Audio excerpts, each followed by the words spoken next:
Bamba Dinka est un village situé dans la commune de Boutoupa Camaracounda, non loin de la frontière avec la Guinée-Bissau. Ce village fait partie des déplacés à cause du conflit armé. C'est un village qui a subi beaucoup d'effets négatifs par rapport à la crise. Donc ici, il y a eu des déplacements massifs des populations. Pratiquement tout le village était déplacé. Et au niveau de Ziguinchor, d'autres sont allés en Guinée-Bissau. Voilà, donc pendant presque 30 ans, le village était inhabité. Mais aujourd'hui, avec l'accalmie, les populations sont de retour. Elles vivent dans des conditions difficiles. Présentement, aujourd'hui, il manque beaucoup dans ce village-là. Il y a pratiquement plus de la moitié de la population qui est rentrée. Mais on n'a pas d'école primaire. On n'a pas de maternité ou de poste de santé, de case de santé. Donc vous voyez que les soins se font à Ziguinchor, où on va à Niaguis. C'est extrêmement difficile aujourd'hui. Nos enfants vont étudier à 3 km. Ils rentrent à midi pour repartir le soir. Donc vous voyez, c'est extrêmement difficile.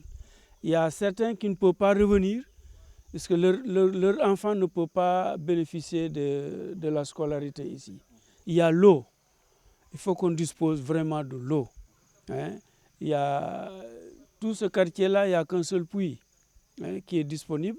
Et ce puits-là, c'est un puits qui a été abandonné, qui a été curé, donc l'eau n'est pas tellement potable. Il y a l'électricité qui nous manque. Et à 3 km à Bolom, il y a l'électricité. Vous voyez l'état de la route, ça ne permet pas aux véhicules de venir régulièrement ici. Plusieurs femmes à Bamba Dinka s'activent dans le maraîchage et la riziculture. Ces rizières sont atteintes par la salinisation. Nous voulons travailler, mais malheureusement, nous n'avons pas les moyens qu'il faut. Nos rizières sont menacées par le sel. Il faut qu'on nous aide à lutter contre la salinisation de nos terres.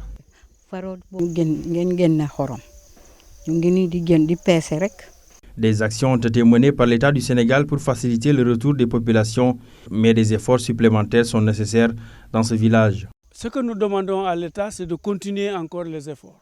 On voit que l'État a fait beaucoup d'efforts pour permettre aux populations de rentrer.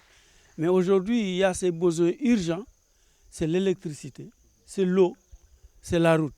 Ça, je crois, nous le demandons à l'État vraiment d'accompagner ces villages-là, y compris Bamba Dinka.